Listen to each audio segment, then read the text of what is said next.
লাউ শাক কেটে কুচিয়ে নিই। এই লাউ শাকটাকে কেটে কুচিয়ে নিয়েছি। আলু, সিম, বেগুন, বড়ি। গ্যাসটা অন করে দেবো, কড়াইটা চাপিয়ে।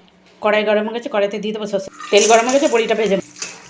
বড়িটা ভালো হয়ে গেছে, এই তেলেতে দিয়ে দিলাম শুকনো লঙ্কা, তেজপাতা, পাঁচ কেটে রাখা আলু আর সিম।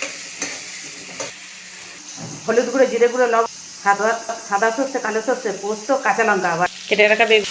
আপনার চাইলে এর মধ্যে কুমড়োটাও অ্যাড করতে পারেন। মশলাটা দিয়ে দেবো লাউ শাক। খুব ভালো করে মশলার সঙ্গে কষিয়ে নেব।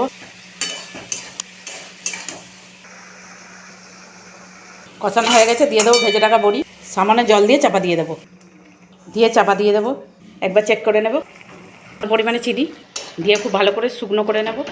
রেডি হয়ে গেছে, এই পর্যায়ে নামিয়ে নেব।